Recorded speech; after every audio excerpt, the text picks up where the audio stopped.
Fala galera, estamos de volta com o Suncast e hoje Double Trouble, 2 Rafaéis aqui pra vocês. Bom, a gente tá muito feliz aí de estar mais uma vez aqui no Suncast. Vocês que têm acompanhado a gente aí, obrigado pelo like, a gente fica muito feliz de ter você como seguidor no YouTube, no Instagram, no LinkedIn. Sigam a gente nas redes sociais aí, vamos começar esse episódio de hoje. Isso ajuda a gente a fazer mais conteúdo pra vocês aí.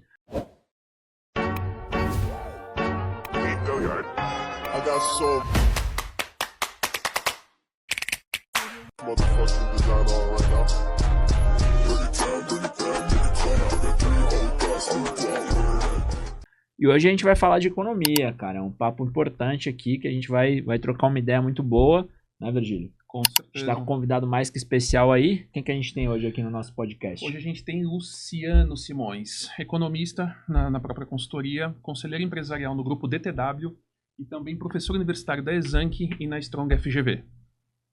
É isso aí. Não é FGV, viu? Um pouquinho FGV, FGV. Eu tava aqui esperando ele fazer essa...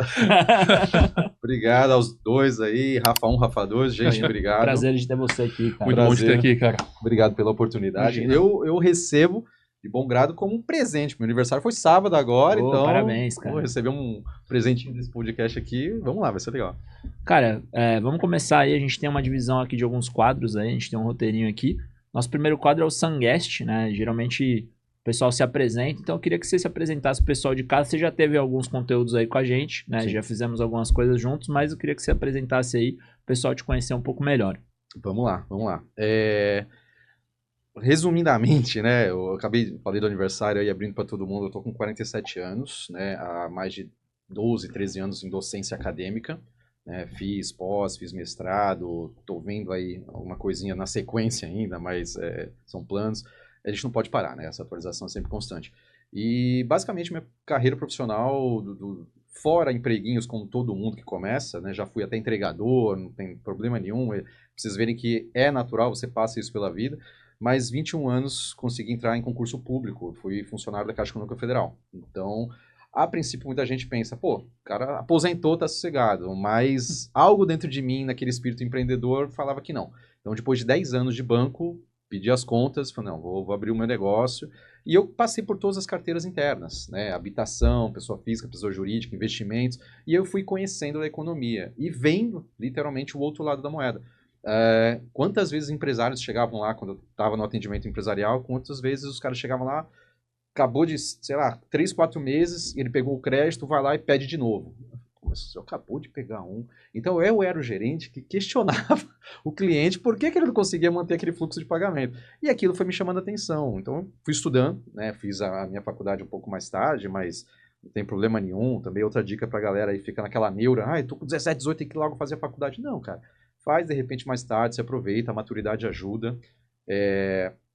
10 anos depois, saí do banco, já estava na faixa dos seus 32, 33 anos, aí que eu abri a Simões. Então, inicialmente sozinho, hoje conto com um sócio, um abraço aí, Serginho, e cheguei a todas as fases assim, do empresário, desde o eu empresário, ter uma equipe, ter estagiários, chegamos a ter o escritório, né? E aí veio pandemia e tudo mais, e algumas situações que a gente foi flexibilizando na vida, né? Identificando quando é o melhor momento. Então, uma dica aos empresários, né, que eu posso comentar, cara, você tem que ter essa flexibilidade e não tem que ter nariz em pé. Mas eu vou perder tal status. Cara, o negócio é ganhar dinheiro para pagar as contas. Né? Às vezes você tem escritório, às vezes você não tem escritório. Hoje eu atendo em café, mas ao mesmo tempo, né, tô aí nas faculdades. Então, não necessariamente um lugar vai fazer você, né, que faz você, são os resultados que você traz para as empresas. E aí comecei a ver que quando eu saí do banco, a economia real era outra do que do banco. E aí, naturalmente, você vai vendo o que de fato as pessoas sabem, ou melhor, não sabem sobre economia. Finanças empresariais, comecei a estudar muito sobre isso. Comecei a me pôr do lado do empresário para entender qual que eram os dilemas, né, e os problemas. E desenvolvemos, né, graças a Deus, aí, algumas metodologias até próprias. Né? Hoje eu chego num cliente, eu faço um checklist com umas 80 questões sobre o negócio dele. Então, gestão, custos, área, processos, pessoas. Então, vou falando um monte de coisa para entender e fazer como se fosse um checklist, né? Meio que um médico da saúde. Então, eu chego na tua empresa, antes eu sair adotando alguma medida, falar, faz isso. Não, eu tenho que entender quem é você. Aí eu faço esse checklist E aí, meu sócio, a gente adotou um pouco dessa metodologia de entender o cliente para depois indicar quais as melhores soluções. E cada cliente tem uma solução. Tem gente que já está boa numa parte, tem gente que não desenvolve outra. Mas, de maneira geral, as pessoas, nesses anos todos, que a gente foi percebendo é a falta de educação financeira. Você acha que hoje, o pessoal que você tem conversado aí das empresas, a maior dor é realmente essa questão de educação financeira? Sim. Misturar dinheiro da empresa com dinheiro pessoa física. É o de praxe. Mas isso que é médio, pequeno porte ou geral? Geral. O maior atendimento que a gente já fez, tecnicamente, já chegou em São Paulo, um cliente de faturamento 1 milhão mês e pessoal, uma empresa que inclusive a gente está retornando agora um segundo momento do processo de gestão, que é faturamento de 10 milhões mês. E desde clientes pequenininhos de box aqui na região. O mesmo perfil. Então, ele está ganhando, paga as contas empresariais, né, e pessoais, e ainda tem a cara de pau de falar para mim, a minha empresa não está dando lucro. Aí você puxa ali e fala, pô, mas você paga escola, clube, restaurante, tu quer que sobre mais o quê? Já tá, né? Sim. Então, há essas situações. Então, sim, a falta de educação financeira traz da essência ali de quando você abre um negócio e a falta também no planejamento. O que você vai abrir? Né? Então, as pessoas ficam muito perdidas. E, geralmente, no Brasil, a pessoa chega num ponto de empreendedorismo quando ela não tem mais nada. E isso é ruim, porque a pessoa não se planejou. Perdi o emprego, vou pegar o fundo, vou abrir um negócio. Cara, não é tão simples assim. Sim. Né? Então, ali já começam alguns erros. Eu vi, infelizmente, algumas situações em que eu chegava e falava, cara, não vou nem te fazer plano de meses. Plano 1 é você conseguir alcançar isso. Você vai seguir esse caminho? Se não, a gente já para.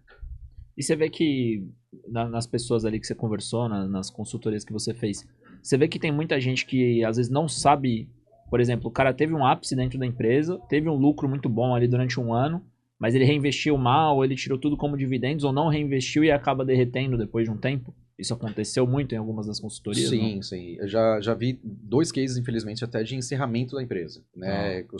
Internamente, meu sócio, a gente costuma dizer que é tipo, a gente chega lá só para fazer a análise do apocalipse, porque, olha... Só para enterrar o morto. Só para enterrar. E a gente, tipo, a pessoa nos procura numa consultoria empresarial quando ela já tá ali, tipo, desesperada. Gargalo total. É mais ou menos que nem a gente, quando tá com muita dor, procura o médico. E o médico olha e fala, pô, você nunca veio antes. Sim, Como assim? Mais ou menos é o que acontece nos consultores empresariais. Nós, economistas, chegamos na empresa, identificamos e fazemos um raio-x. Fala, tá crítico. A situação, tipo, vamos vender um ativo para você conseguir pagar essa conta? Aí mexeu na ferida maior da pessoa. Como assim vender o ativo? Falou, ou você mantém a empresa, ou você começa a lapidar a tua pessoa física. É esse o problema. Como que não foi estruturado lá atrás para chegar numa coisa boa, a pessoa começou a ter muito mais um CPF forte do que o CNPJ forte. Uhum. E é sempre o inverso. Um CNPJ forte para depois você ter um CPF mais ou menos. E isso vai deixando sempre uma escala que eu costumo dizer. Deixa sempre mais forte a empresa do que você. É ela que te traz o ganho. E hoje a maioria faz o inverso. O CNPJ acabou de respirar, você já está ali sugando. Sim.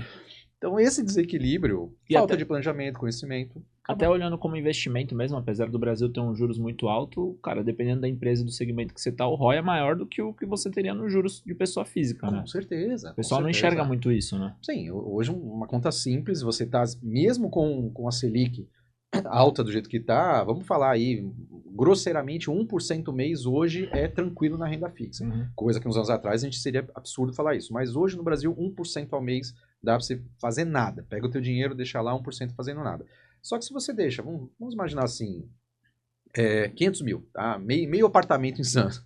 500 mil, você pega fazendo nada, 5 mil. 5 mil de renda tá bom para você? Dependendo da tua situação, ok. Agora, se você tem filhos, escola e um monte de coisa, em Santos, 5 mil já é apertado para 2, 3 filhos. Então, vamos fazer alguma coisa. Tá, com 500 mil dá para você fazer o quê? Você abre um negócio, até mesmo na região, uma prestação de serviços, pode ser até um bar, um restaurante, se bem elaborado, aqueles 5 mil que você teria na renda fixa fazendo nada, você faz muito mais. Até reinvestindo na própria empresa, Exatamente. Né? Então, até se for bem formatadinho, tem empresários que eu chego e falo, cara, o teu modelo é tão bom que dá pra gente pensar numa franquia.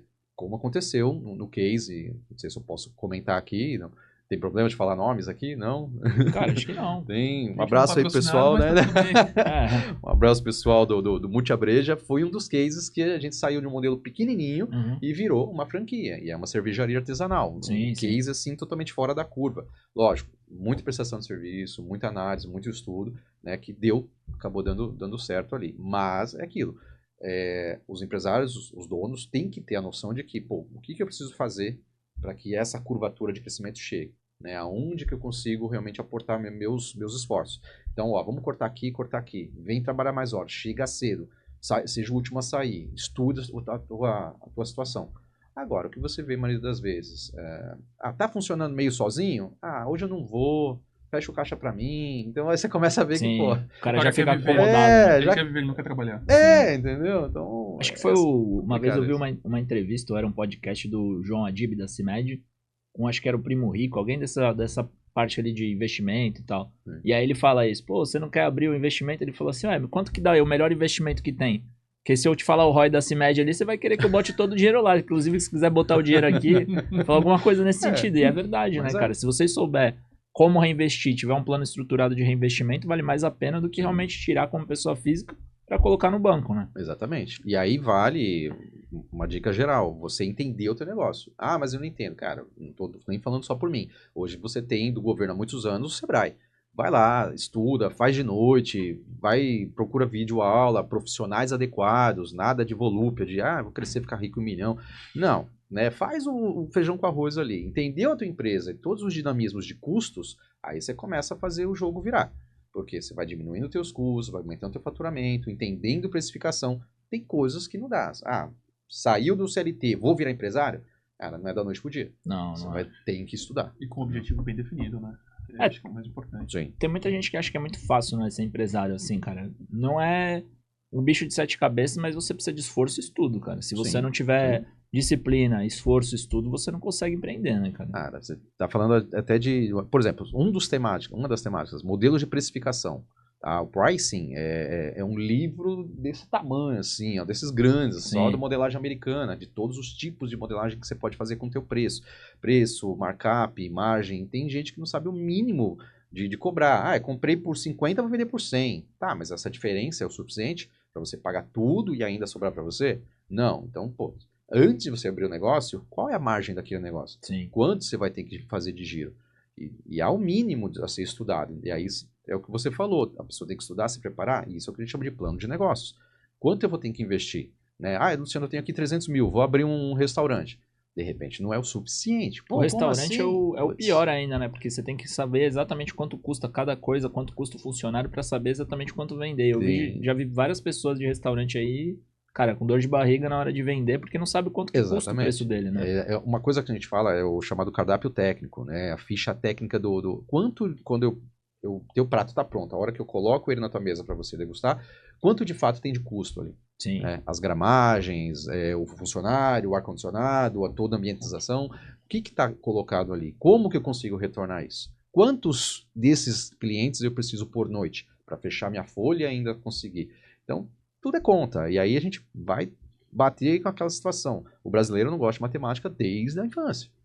Então, é habituado a não ter a matemática. Habituado a não gostar. Eu acho que também a escola também ensina de uma forma que poderia ser um pouco mais voltada ali, principalmente no ensino médio ali, para a economia em si, para cases reais, exatamente. Matemática, né? Não tem educação financeira. Não tem. Isso é uma coisa que... Sim. Eu não vou mentir, eu tive várias bombas em matemática. E minha mãe, me desculpa, mãe. Minha mãe é professora de matemática, então...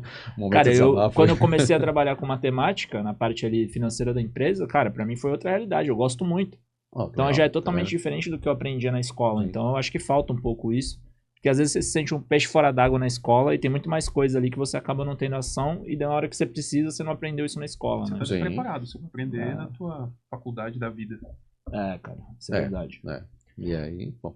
Mas vamos pro nosso segundo quadro, Contos do Navegador. Cara, você deve ter várias histórias aí até na consultoria, aí que você já deu um spoiler aí de como são algumas consultorias. Cara, uma história engraçada e inusitada aí que você passou aí na sua carreira. Cara, vou te contar, a gente recebeu isso aqui, e aí eu até falei com o meu sócio, de todas as perguntas que vocês fizeram, essa é a mais difícil pra gente. A mais difícil, cara, porque é muita? Porque assim, a gente tem uma questão de confidencialidade, então, sim. Se é confidencial o meu serviço, eu não posso falar, o que a pessoa vai se ligar aqui. Não, mas vai então, vai na parte genérica, do banco, volta na parte do banco ali, alguma situação que você teve, alguma coisa assim. Situações assim. Fala um nome diferente, o cara chama Rafael, você fala que é o Rambo, alguma coisa assim. Vamos... Mas vamos lá. Vamos iniciar com uma situação, todos sabem que eu acabo muitas vezes participando, né, assim como vocês aqui, eu também, um abraço pessoal aí dos jornais, né, me convido às vezes para fazer externas ao vivo, né, que são as mais legais, aquela coisa toda. E teve uma situação aqui em Santos, né, que estava tendo o aumento do diesel, da gasolina, numa coisa muito absurda, e aí o pessoal me ligou, né, um dia antes, e falava, professor, a gente pode fazer uma externa ao vivo ali, num determinado posto, né, de gasolina, e o posto é aberto, a gente sabe, né? Aquela coisa toda. Aí eu falei, tá bom, é aqui perto? Não, era lá no final da saída de Santos. Eu falei, tudo bem. Agora vai imaginando a situação. Saída de Santos, um monte de caminhão passando. O pessoal né? já botou até qual é o posto, mas beleza. Mas é bem saída, tá?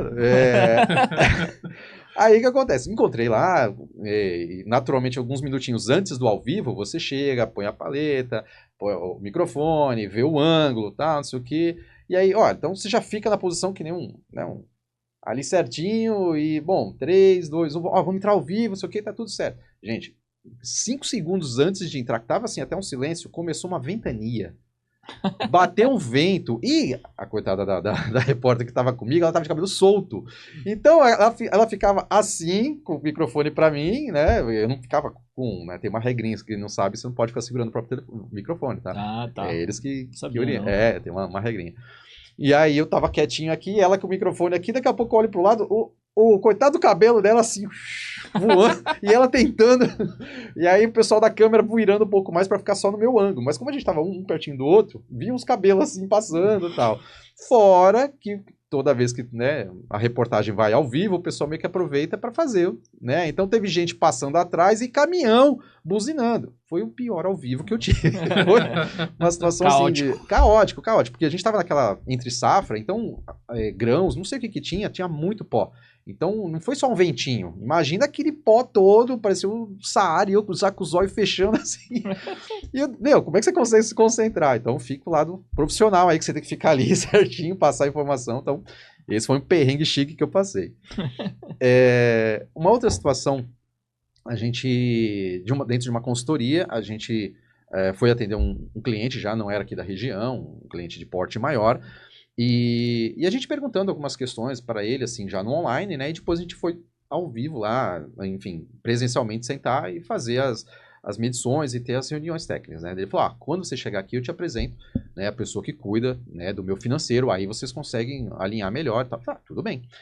E como a gente tinha previamente algumas questões que ele me mandou alguns dados, então a gente ia fazer questionamentos para o financeiro. Então, fazendo questionamentos, é natural que a pessoa tenha uma certa reação. Sentou eu e meu sócio, e a gente, né, com o nosso notebook aberto aqui e tal, não sei o que, e eu fazendo algumas observações.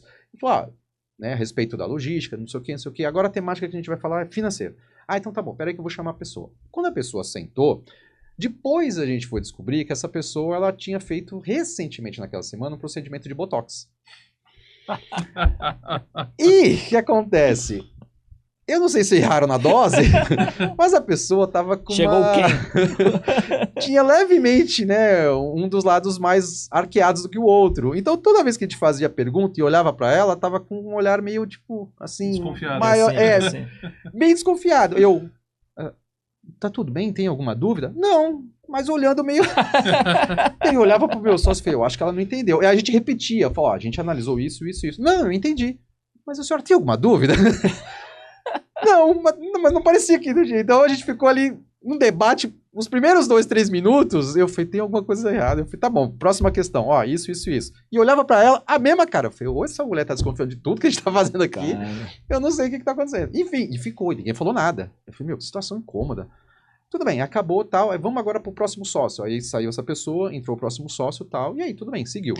Quando acabou tudo e tal, e a gente já tinha assinado o contrato, certinho, a gente, no decorrer do dia a dia, aí alguém que trabalhava com ela falou, a senhora fulana fez recentemente um procedimento e tal. Aí que eu olhei pra cara do meu sócio. Depois de ter repetido tudo 10 vezes, né, Então agora explicou muita coisa, porque a gente saiu ali, tipo, nossa, tem alguma coisa que a Fiz gente alguma nunca coisa foi tão errada, né? questionado assim, Sim. porque era só protocolo, algumas questões padrões e tal, mas o olhar ali dela foi, enfim, a gente ficou um pouco ressabiado e ela também. Depois a Resumo, gente não entendeu, faça né? botox antes de uma reunião importante, você de casa aí que tá assistindo a gente. Uma auditoria, alguma coisa Uma assim, auditoria, esquece. Botox, já pensou, advogado, editoria, cara, se for um assunto sério na semana, Meu Deus. ficou uma situação incômoda. A gente só depois que foi entender como é que era. Imagina fazer uma reunião com a armadura assim, cara, com o botox na cara. Vamos pro chinês assim. Não, você tá Nossa. doido. Sentar pro chinês pra Você trocar tá uma ideia doido. sem expressão. Boa. Natural, né? Mas... Muito bom. Vamos pro nosso próximo quadro, Rota de Colisão. Todo mundo enfrenta desafios. Nesse quadro, a ideia é que você fale pra gente quais foram os principais desafios da sua carreira e como você, né, passou por eles, como você venceu esses desafios aí na sua carreira. Todo mundo acha que como a gente vem da área financeira, né, que nunca tem problema. Ah, não, mas ele é economista e tal. Inclusive, semana passada, uma das minhas alunas até fez uma pergunta curiosa. A gente estava falando sobre finanças pessoais, um toquezinho rápido na aula, equilíbrio do consumidor e tal. E aí ela, né, acabou a aula, ela falou, professor, posso fazer uma pergunta? Eu falei, claro, né? Não, mas não é sobre a aula. Eu falei, ixi.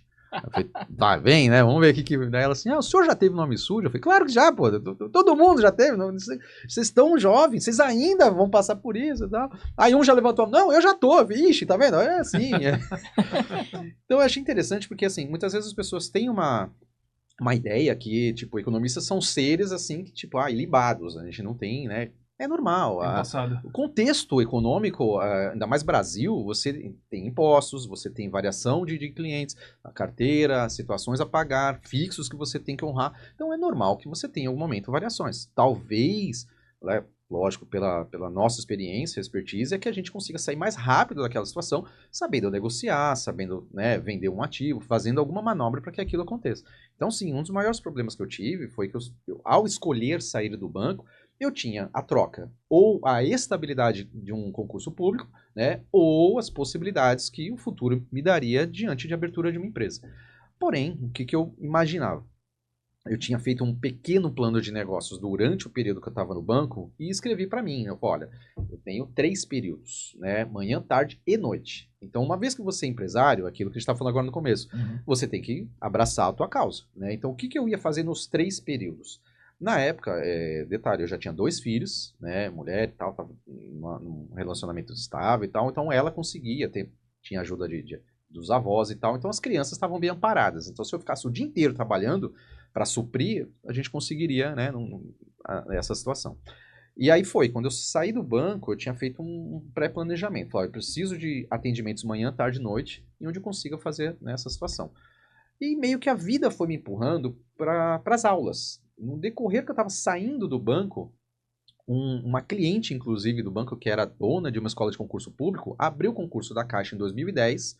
Tecnicamente, eu saí em 2011, né? Então, esse um aninho já foi a minha ideia. Eu falei, pô, gostei. Vou começar a dar aula à noite. Nem pensava em faculdade. Vou começar a dar aula à noite, consultoria de manhã e de tarde. Fecho o caixa. Falei, beleza. Então, consigo render os 3 períodos. E aí ela me abriu os caminhos para esse negócio de dar aula. Ela falou, olha, Luciano, abriu o concurso, eu preciso de um professor, né? Se você souber de alguém, ou você, de repente, enfim. Aí virou até um case que eu geralmente conto na faculdade. Esteja preparado, porque a vida, às vezes, tipo, vem o convite e você... Não é que você está preparado. Muitas vezes você, cara, eu me preparo, vai indo, vai, sim, abraça sim. E vai, né? E eu tinha dado, pequenas aulas de treinamento na faculdade, quer dizer, na Caixa. Então eu sabia, essa coisa de falar em público nunca foi problema para mim. E aí eu fui dar aula de concurso público. Meu, é muito legal. A dinâmica, assim, que o aluno te pede informação. Então, desse lado, você também tem que ralar, estudar, se atualizar. E eu gostei daquela dinâmica. Dali começaram a vir outros convites. Aí veio pro pessoal do Senai, no Senac, né, para a parte financeira, depois algumas escolas técnicas menores, matemática financeira, e aí essa coisinha de dar aula começou a ir pingando. 2012 para 2013 eu saí da escola técnica e fui para a faculdade. Uma situação também adversa, no meio do semestre, infelizmente faleceu o professor da turma, em outubro eu recebo uma ligação da coordenadora da faculdade, um abraço, Amália, obrigado aí pela oportunidade, até hoje minha chefe, ela falou, olha, a gente está precisando de professor, você tem disponibilidade? Eu falei, vamos embora, né? E aí foi. Então eu tô lá até hoje. Um abraço pessoal da Exanc. E aí, depois, recentemente, veio o convite aí pelos trabalhos alcançados, graças a Deus, com o pessoal da FGV. Então, Strong também, um abraço aí, pessoal.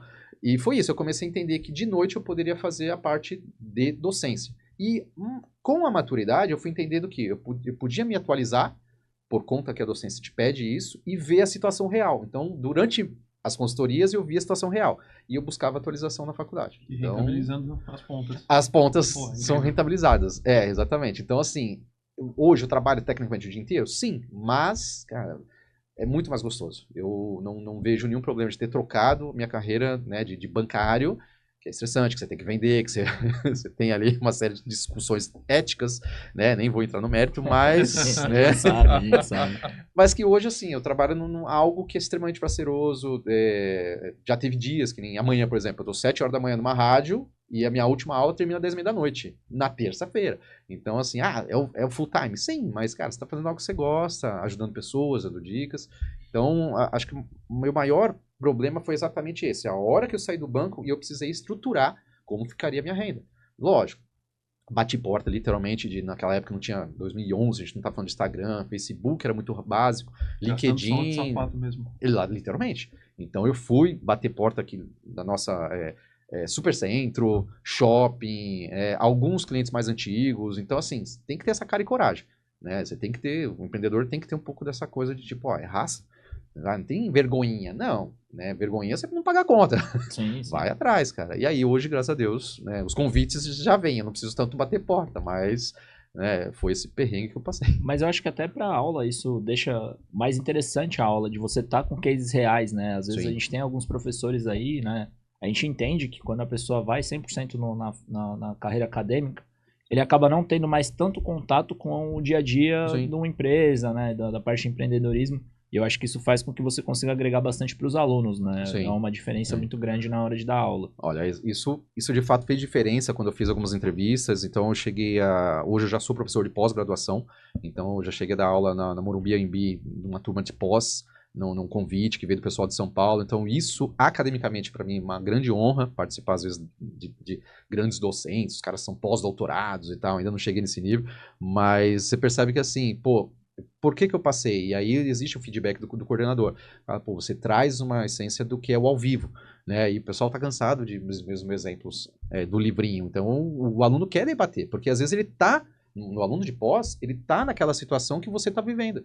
Então já tive alunos na pós, que acabou a pós e falou, professor, me dá um cartão teu que você vai marcar uma reunião lá com o meu chefe, porque ele não tá fazendo metade do que a gente tá falando aqui. Eu falei, então tá bom, vamos virar consultoria. E aí já teve essa migração muito legal, de aluno virar depois cliente, ou indicar. Então acaba, o organismo da coisa acaba um ajudando o outro. Isso é bom, cara, isso é bom. Então vamos para nosso quadro aí, nosso quadro mais cômico, né? O pessoal tem judiado aí nas perguntas. Hoje não tem vó no jiu-jitsu, pelo que eu tô vendo aqui, né? Mas tem umas boas, Tem umas boas aqui, acho que vou te colocar numa saia justa aí, cara. Eu vi, tranquilo. Sunquest, vamos lá. Vamos lá. A Beatriz mandou pra gente. Imagina comigo, se você fosse o Zelensky. Prefere um tiro na mão vendendo a alma para os Estados Unidos ou um tiro no pé vendo a Rússia quase fazer check-in em Kiev? Isso é difícil, hein? Porque os Estados Unidos está tentando já se preparar porque vai sobrar para ver o que ele vai ganhar ali, né, cara? Se tivesse uma opção de uma roleta russa, né? Bem, né, dos mais antigos aí, quem não conhece a expressão, né? Vamos pôr só uma bala e eu escolho o lugar, mas tem a opção de não ter bala nenhuma, eu acho que seria essa a melhor opção. Os Zelensky têm que entender a questão seguinte, a geopolítica hoje, até pelo contexto econômico, ela é extremamente diplomática, tá? Essa questão de soberania, minha bandeira e tudo mais, na hora do vamos ver, é uma situação em que você precisa avaliar a questão econômica. Todos os países hoje avaliam a questão econômica de muitos anos. Então, essa vertente de ser a bandeira ou ser a metodologia, se é um capitalismo ou um socialismo, isso já caiu por terra, todo mundo já identificou que, principalmente na pandemia, veio a situação real. Todo mundo em casa, a economia caiu. Ah, mas salvamos a saúde. Mas a economia demora um pouco mais para reajustar. Ou seja, com a saúde em dia, mas desempregado, você enfrenta outros problemas. E os países entenderam isso. Então, o lado econômico, ele é extremamente importante. O Zelensky está literalmente, não só economicamente, como geograficamente, no meio de dois grandes polos. Eu tenho de um lado os Estados Unidos e Europa, né, a própria União Europeia, e eu tenho Rússia e China. Então, o Zelensky está literalmente no meio de uma situação de uma sinuca, Cruz e espada, né? onde ele pode, poxa, vou abraçar o contexto econômico e trazer crescimento para o meu povo, oportunidades, né, empresas vindo para cá e trazendo a economia mais forte novamente, ou vou ficar quietinho, vou entender que a Rússia é melhor ter aliada no conceito de segurança, uma situação possível, né, de briga que a gente tem aí do Oriente e Ocidente, ou, né, entendo que posso tentar fazer o melhor dos dois mundos, né, que é a melhor situação. De repente, nesse momento, o Trump, ele, lógico, fica um pouco mais ponderante ao movimento dos Estados Unidos. Só que no dia a dia, é a mesma coisa que, outro dia eu falei isso em aula, você ter um vizinho, literalmente porta com porta, que o cara toca uma música horrível todo santo dia, né? E você ter, tipo, alguém que é teu brother, teu parceiro, que mora no outro bairro. E ele fala pra você, aguenta aí, pô, fica tranquilo. Sim, mas tu não tá aqui, tu não tá entendendo que eu tô... Não, eu te dou um apoio. Conta comigo. Não, é diferente. Vou comprar essa briga contigo. Segura mais um pouquinho. Mas tu não tá aqui, cara, ouvindo, entendeu? Mas querendo ou não, o Trump já sinalizou ali que não tem almoço grátis, né, cara? Ele não vai ajudar de graça, ele já tá pensando na forma ali que ele vai ganhar na hora da reconstrução, como ele fez, como os Estados Unidos já fez com o Japão anteriormente, né? Sim. Essas verbas gratuitas que o Biden mandava, acabou. Agora o Trump já falou, olha, beleza, ele vai cobrar agora. Eu te mando o Pix, mas o que você me dá de volta aí? Vamos conversar, né? Fazer uma jota. Eu sempre falo isso, né, cara? Tem muita gente aqui no Brasil que ou gosta ou odeia o Trump. Eu acho que para os Estados Unidos, se eu fosse americano, eu gostaria dele. Como brasileiro, não tem por que eu gostar dele, mas para os Estados Unidos, ele sempre vai defender os Estados Unidos. Até numa situação onde não tem nada a ver, entre aspas, com os Estados Unidos, não está no território dos Estados Unidos, ele vai fazer a melhor ação para os Estados Unidos. Ele não vai fazer, na minha opinião, nenhuma caridade. Ele vai ter algum custo. O que ele estiver dando, ele vai querer cobrar de volta em algum momento, né, cara? Sim. Essa situação de negociação é o lado econômico. Sim. Então, estar ao lado de potências da União Europeia ou dos próprios Estados Unidos, né, que tecnicamente até não está tão próximo, mas manda o Pix, né, consegue ali dar uma ajuda, ou a vertente que a gente observou desde a época que aconteceu o primeiro conceito da guerra, que foi ali o bloqueio da situação do gás. Então, a gente está falando de uma situação real, geográfica, onde o Zelensky agora vai apoiar pelo lado dos Estados Unidos. O Putin vai simplesmente, beleza, vou cortar o gás aqui, vamos ver quanto tempo você aguenta aí então. Né? Vai ter outras formas. A gente não monta, o Zelensky não teria tempo de montar, né, uma substituição desse gás, né? Porque isso vai uma estrutura bilionária. Sim. Então, ele tem que entender, ou ele fica do lado da segurança e do consentimento russo, né, entrando ali numa blindagem de negócios, fala, até aqui você tem uma soberania que você pode. Isso aqui permite-me, contexto econômico, fazer negócios com Europa e China. Então, de repente, uma situação talvez de um impostinho para a Rússia. Eles ficaram infelizes? Sim. Né? Ou seja, deixa eu ficar rico e eu viro uma franquia russa. Tá? Tô pondo aqui, Zelensky, um abraço. Muita gente fica, né, nessa questão de, o Trump vai entrar, vai lá, vai mandar tropa, vai fazer guerra. Cara, o Trump não quer guerra, porque ele tem a China fungando no pescoço dele. Ele precisa colocar dinheiro para dentro dos Estados Unidos, né, cara? Exatamente. Acho que se o Zelensky pensasse no melhor dos dois mundos, ele ter a segurança russa e o conceito econômico americano, é o melhor dos dois mundos. Né? Agora, basta os dois aceitarem. Se a Rússia quiser, eu quero uma soberania, quero uma participação. Cara, tá bom, faz uma participação em um imposto aqui, de tudo que eu conseguir gerar, deixa meu povo em paz, deixa a gente, pelo conceito, né, ocidental, trazer o capitalismo e ganhar, e eu te dou uma parte disso, imposto. Sim. Pronto. Né? De repente eu acho que de qualquer jeito a Ucrânia vai sair perdendo, né, cara? A soberania ucraniana, é aquilo que a gente comentou agora há pouco, não dá mais para os países baterem e falar, não, é a minha terra tal. Cara, hoje não dá. Não dá. A gente está falando de um conceito de economia global há muitos anos. Né? Então, tudo tem uma interconexão. Seja importado, exportado, seja parte da cadeia produtiva. Não dá nem para a gente entender que a moeda da Ucrânia é forte. Não dá nem para a gente julgar isso.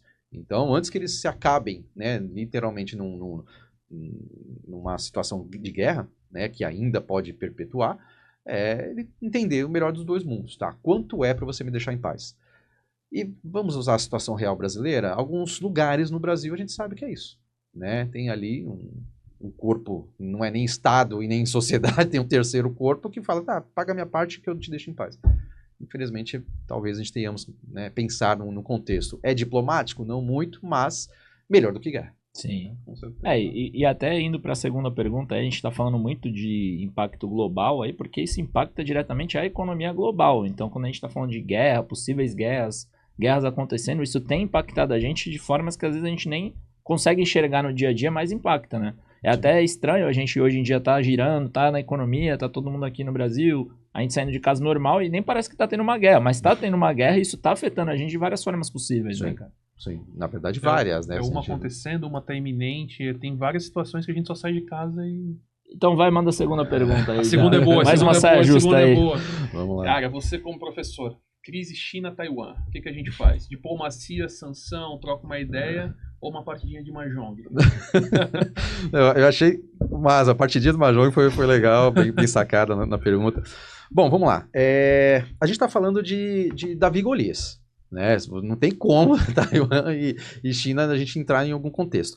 Porém, eu buscando aqui os meus pré-conhecimentos de histórias, quando a gente está falando do que houve lá perto, a gente lembra, por exemplo, de Hong Kong.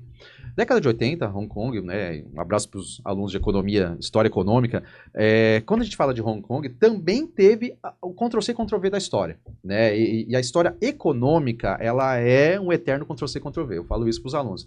Ah, mas desde sei lá, tempos medievais, cara, é sempre a mesma coisa, tipo, poder, império, imposto, né, disputa, isso só vai mudando talvez as formas, né, mas basicamente quando a gente fala década de 80, já na nossa geração, para trazer o contexto China e Hong Kong, eles entraram num acordo onde, olha, eu te dou a soberania, mas deixa eu fazer aqui meus negócios. Então e a gente sabe, Hong Kong foi ali, como é até hoje, uma potência do capitalismo, porém tem um contexto de soberania, né, até agora, 2010, 2012, não lembro agora, mais ou menos o ano, onde voltaram, né, a brigar novamente. A China, tipo, olha, eu sei que a gente está aí mais de 20, 30 anos em paz, mas vamos cutucar de novo aquela ferida? Putz, então assim, eu vamos trago... ver o que acontece. Se passar, passou, né? Cara? Entendeu? Eu sei que o exemplo não é tão bom, o pessoal talvez estaria esperando uma resposta mágica, mas assim, o modelo funcionou durante quase 30 anos. Hong Kong com China conseguiram. Por que não Taiwan, que tem a mesma condição econômica? E lembrando, os dois são super poderosos no contexto de tecnologia. Sim.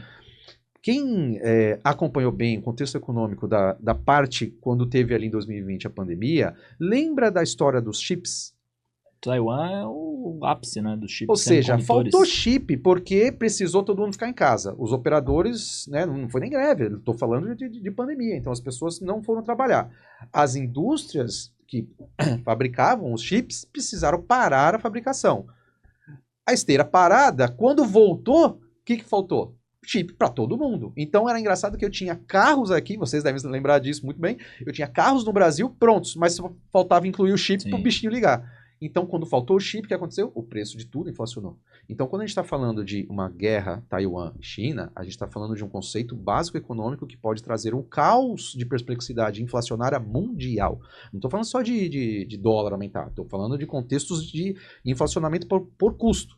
Né? Um dos princípios de inflação que a gente sabe no Brasil é inflação de demanda ou inflação de custo. Quando o custo da tua produção falta ou é inerente a um agregado muito maior, porque, estou em guerra, é o seguinte, eu produzia 1.000, agora só produzo 200. Vai para quem? Vai ter gente que vai faltar. E na falta vai acontecer. Subir o preço. Paga mais. Esse leilão natural vai acontecer. Então a gente está falando onde essa disputa de Taiwan e China pode trazer, se não chegar num bom contexto diplomático, pode chegar num contexto de crise mundial pelo lapso de produção de tecnologia. Não estou falando de criação, não estou falando no Vale do Silício, que os caras aí podem ficar, né, viajando e criando. Inteligência artificial está aí para isso. Porém, eu estou falando de criação efetiva. Sim. Produto pronto, coisa tangível. Aí, Taiwan, China que comanda. E quando a gente fala de Taiwan, China, isso poderia ser um início de uma guerra mundial, né, cara? Sim. Porque os Estados Unidos vai ter que intervir. Então, todo mundo vai esperar isso. E os Estados Unidos intervindo, se estoura aí uma guerra entre China e Estados Unidos. Trazendo historicamente novamente, né, como eu acabei de falar, se a gente voltar a pôr na mesa Estados Unidos e China, a gente está falando literalmente de um conflito. Sim. Que começariam, tá? Hoje a gente tem contextos, como já se mostrou num pequeno modelo Rússia e Ucrânia, começariam com o quê? Com as sanções econômicas. Sim. Então, ninguém precisa ficar desesperado, tipo, Então os Estados Unidos vai entrar contra a China para defender Taiwan. Meu Deus, é a guerra mundial, já começa a olhar para o ar. Não, já vou dar o spoiler aqui. A gente não vai ter de imediato um poderio militar, porque isso tem custo. O que vai começar? Sanções econômicas. E sanções econômicas a gente sofre da mesma maneira. Por quê? O dólar, chutando, tranquilo. Se os Estados Unidos falam, ó, aparece primeiro na capa dos principais jornais, Estados Unidos e China, devido a Taiwan no meio, né? Guerra, sanção, vai vir, o que os poderosos vão fazer? O dólar, que hoje, 5,70, 5,90, 5,60, 6, 7, 8, facilmente. Tá? A gente está falando aí de uma situação que a gente está vivendo, já saiu do 5 para o 6, só a gente, né, trabalhando aqui, fazendo mal feito, né, e olhando lá para fora. Se lá fora começar a piorar, o dólar sobe tremendamente. Sim. Isso se traduz numa economia muito mais fraca nossa, e a gente começa a ter desemprego. Então os caras nem começou a lançar míssil, tu já perdeu o emprego. Sim. Entendeu? Então assim, a inflação, os contextos econômicos, eles vão inicialmente tentar um com o outro. Se isso ainda não for suficiente, em último estágio vai vir o poderio militar, que pode durar, como a gente sabe, meses nessa brincadeira de, olha, SWIFT, por exemplo, que é o código de transferências, e eu te corto. Ah, tu me corta, eu crio o meu. Ah, tu me cria o meu, eu crio a minha moeda. Ah, eu crio a minha moeda, também crio a minha. Fica duas moedas disputando. Mas você não acha que hoje em dia o mundo já está se dividindo nesse sentido e a gente basicamente está numa guerra fria econômica quando a gente analisa o globo como um todo? Sim. Existe, inclusive, uma discussão do ano passado para cá sobre o Brasil fazer parte de que lado para também ter a sua própria moeda. Isso eu acho extremamente perigoso. O Brasil não tem poder para ter própria moeda. A gente não tem que escolher nenhum lado, né, meu Fica na tua, fica quietinho. Vamos fazer um churrasquinho. É como se você tivesse na sexta série e o pessoal do terceiro estivesse jogando bola. Cara, não vai jogar com os caras. É outra liga. É outra, velho. A entrada dos caras é mais dura, tu vai sair quebrado, entendeu? É mais fácil a gente entrar no meio e ficar esperando pra ver o que vai acontecer. Espera a tua vez, ver quem vai te abraçar. Isso pode mudar a forma também pra gente, pode dar muita oportunidade, querendo ou não. Infelizmente é uma guerra, óbvio, a gente não quer uma guerra, mas se acontecer, isso pode gerar muita oportunidade pro Brasil também. Não, exatamente. Eu tava comentando antes, enquanto você espera, o cara tá perdendo emprego. Eu acho que o maior problema é que, assim, vai desencadear várias coisas. Por exemplo, se começa mesmo uma guerra mesmo, né, não só uma guerra econômica, de sanção, etc., Sim. Se começa uma guerra, a primeira coisa, por exemplo, Estados Unidos contra a China vai explodir o Japão na hora, cara. Isso pra mim é um fato, porque eu vejo que ainda existe um rancor ali de Nanjing, Dalian, que teve as invasões japonesas ali. Então, cara, vai ser o efeito colateral. Vai ser o efeito colateral que vai... Que o cara não tá nem aí, não tem nada a ver, ele tá quietinho na dele. Vai tomar caldo de trivela, sabe quando tu toma uma bolada, nem sabe de onde vem, acho que é isso. Tu tava no campo, bateu em você. Por incrível que pareça, você que tá assistindo, na minha opinião, eu acho que vai ser uma boa hora de ser brasileiro. A América do Sul vai ser a menos impactada diretamente, mas é óbvio que todo mundo tem medo do quê? Bomba nuclear, né, cara? Sim. Isso aí a gente já sabe o perigo que é, como isso pode afetar o mundo como um todo. Mas essa guerra de sanção econômica pode ser boa para o Brasil. Olha, tem que lembrar, uma coisa até que a gente estava comentando aqui nos bastidores, não é ser cínico, tá? Mas assim, nós como economistas vamos entender diante desse cenário, qual é a menor, né, condição ali, ou menos pior. Não vou dizer a melhor, porque de fato não é. Mas vamos lembrar, o nosso contexto agronegócio é forte. E nós mantemos os dois alimentados. Sim. Então, assim, alguém vai ter que alimentar essa galera. Né? Vai vir os dois jeitos, vai alimentar quem? Sai de cima do muro. Entendeu? Quem paga mais pela minha soja aí, dá pra ser. Então, assim, não é querer ganhar com a desgraça dos outros. Mas o Brasil sempre foi visto como um contexto de agronegócio forte. Lógico, também a gente comentou aqui nos bastidores, a indústria brasileira está se enfraquecendo. Né, e já vem por questões de colapso de impostos e outras coisas. Mas, diante de um cenário desse caótico, que quem estiver ouvindo nosso podcast, calma, não aconteceu ainda. Respira. Pode acontecer. O que eu faço então? Gente, senta e admira a vista, porque assim, nós somos a galerinha menor da história. O que o governo poderá fazer? Primeira coisa, não ficar batendo no peito, nós somos. Não. Quem que eu posso ajudar? Dá para continuar exportando para quem? Lógico, pode ter rotas marítimas com tráfego totalmente. Cortado. Se entrar com poderio militar, é porto, é aeroporto, é cadeia de abastecimento. Como mudou muita coisa nos últimos anos aí de pós-pandemia. A saída do porto aqui, num futuro não muito distante, daqui uns quilômetros aqui para dentro da área náutica, pode ter lá o pessoal ou da China ou dos Estados Unidos. Mas não vai sair nada daqui.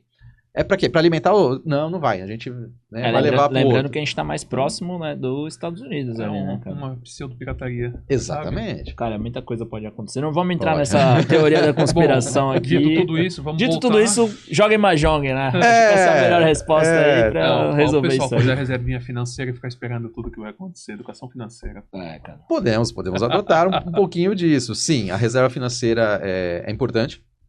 O que eu faço e tal? É muito comum diante de um cenário de guerra, gente, não tem muito o que fazer, tá? Tesouro direto é seguro hoje, porque ele está ilibado pelo conceito da União. Então, hoje, 2025, o Brasil paga todo o tesouro direto. Então, você pode investir, eu mesmo tenho investimentos, tal, com tesouro, tá tranquilo. Diante de um cenário de guerra apocalíptica, cara, todos os países correm risco de soberania. Sim. Pode acontecer de não pagar. Então para onde que eu vou? Vou pro banco. Banco a gente teve Collor, não precisou nem de guerra. Vamos só lembrar que o brasileiro não tem muita memória. Ele foi lá e não pegou tanto, dinheiro. Reelegeu ali, né, cara? Exatamente. Aí o cara abre a carteira A de gente perdoa investimento. fácil, né? IA e armamento. Só investir, velho. Não tem erro. Não, cara. Até deixando um rastro aqui para um próximo podcast, por que não criptomoedas? Sim.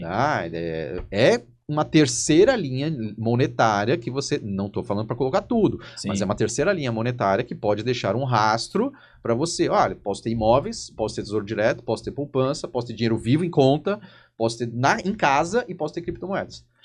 Aonde eu tenho? Cara, abre todos os leques. Mas eu acho que é importante a gente frisar para o pessoal que está assistindo a gente que em várias perguntas a resposta é ter essa educação financeira e ter essa reserva. Sim. Se a gente tiver a própria política mesmo do Brasil, fora a política externa, fora o que a gente está vendo aí no mundo, cara, pode dar problema interno? Reserva. Problema externo? Reserva. Ter a reserva é essencial. Hoje em dia pouca gente tem e dá para fazer, cara. Às vezes cortes pequenos ali. Exatamente. Óbvio, a gente tá aqui no podcast de logística, a gente não tá muito falando sobre a vida pessoal da galera, mas, cara, acho que vale a dica pro pessoal, né? Porque muita gente não se organiza e na hora que aperta, o cara, putz, devia de ter me organizado. Sim. E até uma situação, se hoje você tem mais patrimônio do que reserva, comece a olhar para o seu patrimônio de uma forma um pouco mais fria. Não tem aquela paixão sobre aquele carro que você tem ali e tal. Cara, numa situação, não precisa nem estar em guerra, mas numa situação de desemprego, como é que você consegue virar aquela liquidez? Entendeu? Aquele consegue carro nem vender o carro, né? Dependendo de E aí você vai se desesperar e vender mais barato. Sim. Apartamentos eu já vi clientes fazerem isso. Chegou na pandemia, eu tive uma cliente que ela tinha 80%, quase 90% da renda dela de aluguéis. Nossa. Na pandemia, ninguém pagou. E detalhe, eram aluguéis comerciais, de imóveis nobres aqui de Santos. Sim. E aí o pessoal simplesmente não pagou. Ela ficou um ano no perrengue. E aí, eu puxei a orelha dela, que eu sempre falei, vamos deixar uma parte em liquidez, num CDB, alguma coisa. Não, que eu preciso investir em imóveis, que eu preciso, ela vem de uma cabeça antiga, né, portuguesa e tal. Mas hoje, a gente tem que entender, tudo é um pouquinho. A tua carteira de investimentos, pessoal ou empresarial, ela tem que ter um pouquinho de tudo. Posso ter imóveis? Pode. Posso ter alguns bens? Pode. Só veja se eles não corroem mais do que, né, ajuda. E pode ter e deve ter essa reserva. Né? Havendo alguma situação, e uma dica geral, gente, acompanhe os canais de economia. Sim. Porque as pessoas são muito aleatórias adoram tudo que é supérfluo, BBB, o meme, o isso, aquilo, tá, mas você lê um pouquinho, não estou falando para ser neurótico, não lê, mas lê um pouquinho todo dia, né? Acompanha alguém de economia para tipo, putz. Não, o cara abre a carteira, o consultor olha assim, não, vai, só vai. O cara só dá um aceitar e vai. Entendeu? Então, hoje, por exemplo, eu postei no meus stories lá, o ovo já tá caro. Temos alguma coisa acontecendo hoje nos Estados Unidos que vai fazer o nosso ovo ficar mais caro ainda. A gente já tá pagando R$1 por ovo. Então, assim, agora os Estados Unidos começou a importar ovo do Brasil. Aí. E aí, eu que produzo o ovo, eu vou vender para ganhar em dólar ou vou aqui vender pro seu Toninho na... Bandejinha, R$40 vem aí. Você que é bodybuilder, se prepare. E vamos pro nosso quadro final, então. Atracamos por aqui. A gente queria te agradecer de novo pela sua presença. Acho que o papo foi muito bom. Deu para deixar vários insights pro pessoal de casa. Acho que ficou um tema aí muito grande pro pessoal. Tenha a sua reserva, faça a sua reserva, estude economia, faz parte de tudo na vida. Não adianta a gente... Não é só... Óbvio, a política envolve muito na economia, mas você tem que gostar de economia. Não importa o setor que você tá, ele vai fazer parte da sua vida. Sim. Seja no CLT, seja empreendendo, vai fazer parte disso da economia. Então, queria que você deixasse aí seu recado, seu legado aqui no Suncast. Te agradecer de novo pela presença. Imagina, eu primeiramente agradeço a vocês aí pelo convite, pela segunda vez, um prazer aí. Obrigado a Raíssa pelo convite também. Só quase me infartou, porque ela foi me passar isso aqui faltando 5 minutos, mas tudo bem. Mas deu tudo certo. Compartilhamos o mesmo sentimento. Raíssa. Né? E parabéns pelo trabalho de vocês, a forma como vocês abordaram, leve e obrigado pelo espaço, né? E sim, as pessoas têm que entender que economia não é só para quem estuda economia. Todos nós somos seres econômicos, né? Nós temos contato com economia assim que nascemos. Porque o custo do leite, o custo da fralda, você já nasce trazendo custo para alguém. Custo para nascer, cara. Exatamente, né? Então, assim, quando você chega à sua idade adulta, que você, e agora tem um boleto. Pá, mas nunca ninguém me falou sobre isso? Pô, peraí. Né? Já que não teve esse momento, então para em algum momento da tua vida e começa a entender. Tá, quais são as áreas que eu preciso entender? Então, agora, por exemplo, na época do imposto de renda. Cara, para um pouquinho, entende sobre aquilo. Não vai deixar o teu imposto para ser feito por uma pessoa que vai pagar um estagiário para digitar. Você, às vezes, pode baixar o aplicativo, para um minutinho, vê uma videoaula, ou pergunta para alguém, ou contrata, não sei. Mas cuida das suas finanças com carinho. Né? Como é que está hoje o seu patrimônio? Como é que está hoje? Tenho imóveis, tem investimentos. Tá, como é que está hoje? Né, diante de um cenário que a gente está falando de dólar, crise, conceitos fiscais brasileiros, impostos, como é que está hoje? Você consegue avaliar, né, se acontecer alguma coisa? Já estou numa idade avançada. Tá, como é que vai ficar teus herdeiros? E as pessoas não param para pensar isso, vão simplesmente ir vivendo. E aí eu já tive situações em que atendi herdeiros que um mês depois estava recebendo notificação judicial na porta. Nem eu sabia que meu pai tinha uma situação dessa. Então, assim, às vezes as pessoas ficam com vergonha de falar da situação, né? Não, a minha família não pode saber disso. Cara, eles vão saber da pior forma, né? Então, uma dica geral para todo mundo. Tenham esse papo de finanças em família. Já começa, chama os filhos. Meus mesmo já tá cansado de... compra isso, não compra aquilo, cuidar com isso aqui. Então, tenham esse papo, né? Normalizem falar de dinheiro entre casais, entre filhos. Férias chegando, vamos pra Disney. Pô, dá pra ir? Vamos, de repente, pro interior de São Paulo, não é uma Disney. Beto Carreiro, pô. Pô, já sei. Um abraço aí pro Beto Carreiro. O pessoal do Beto Carreiro tá reinventando o parque aí, né? Então, assim, essa questão, né, muito que a gente abordou, tem que ter uma reserva, mas tem que também, no mês a mês, saber falar das contas. Amor, gastamos um pouco a mais aqui no cartão. Não tenha vergonha. Putz, esse mês estou apertado. Vamos cortar um pouquinho, fazer isso, fazer aquilo. Então, é necessário se ter essa conversa. Sim. Né? Vai fazer uma família, cara, pensa 2 vezes. Você consegue se manter. Você vai ter uma família. Na sequência, natural que você tenha um filho. Então as pessoas não param para fazer essas contas. E aí acontece situações, nome sujo, estresse. Isso que a gente nem falou o lado negro da economia. Que existe diversas situações onde a pessoa tem um caos de depressão, né? E naturalmente aquilo vira uma situação até crítica de saúde física, porque começou lá atrás com uma pequena dívida. Tá? Já tive situações assim que eu indiquei até clínica. Falei, no teu caso não é só tratar das tuas contas. Estou vendo que você tem pavor sobre essa situação, no nome de Serasa que você nunca teve, você está vivendo algo físico, químico aqui que está te dando alterações corporais. Procura um médico. Né? Então as pessoas têm que entender que nós somos seres econômicos, precisa entender, acompanhar. E aí, posso deixar aqui minhas redes? Claro, por favor, deixa o arroba aí pro pessoal de seguir. Meu arroba, o pessoal sabe que, assim, estou sempre, né, em contato nas mídias, atendo pessoas físicas, atendo pessoas jurídicas, né, esses cases são situações reais, um abraço aí para todos os meus clientes, obrigado pessoal DTW, pessoal da Strong, pessoal aí da Exanc, para ninguém ficar com ciúme, né, todos os meus clientes aí. Quem quiser, tá lá no Instagram, que é a minha rede principal, @prof, de professor, PROF, Luciano Simões. Prof. Luciano Simões. Me segue lá. Eu tinha um programa nas férias que eu fazia o Prof. Responde. Abri o Instagram lá, o pessoal punha a caixinha e tal. Então tem lá algumas coisas aí para vocês. Eu gravei os melhores. Enfim, procuro estar na mídia, né, fazendo o que todo economista deve fazer. Permitir que as pessoas tenham acesso à educação financeira, tirar as dúvidas que, né, e pelo amor de Deus, pirâmide, joguinho, fica a última dica, não façam isso, gente, por favor. Paga. A cartinha do Tigrinho. Não pode falar Tigrinho, pô, os caras do Tigrinho vão processar, né? Corta o Tigrinho. Cara, assim... Você foi foda, velho. Bom, se você tiver numa situação ruim aí, empresário, pessoa física, não deixe esperar no momento onde não tem mais solução, né? siga favor. ele, fale com ele vai resolver esse problema, né? Obrigado, gente. É isso Se aí. der pra resolver, vai resolver, né? Se der pra resolver. A gente não faz mágica também, Não né? dá Não pra vai fazer deixar milagre. estourar tudo pra depois me chamar, né? Eu acho que o mais difícil também, depois que você faz as consultorias, é que a pessoa precisa seguir, né? Ela precisa Sim. ouvir e seguir, né? Então, Sim.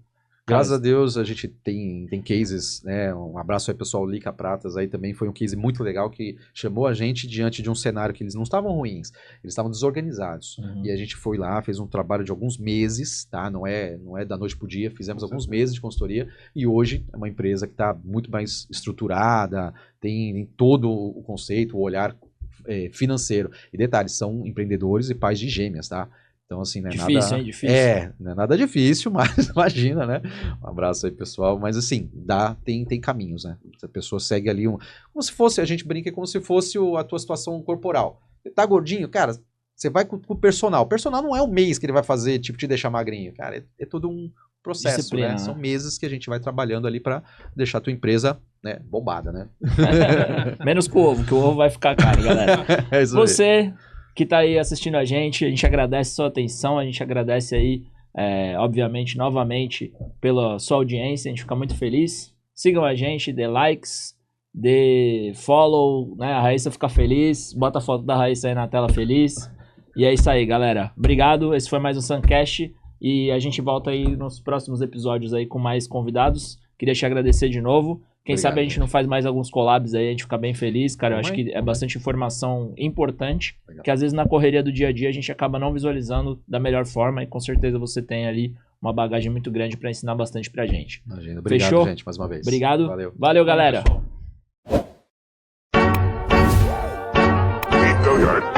I got so motherfucking design on right now.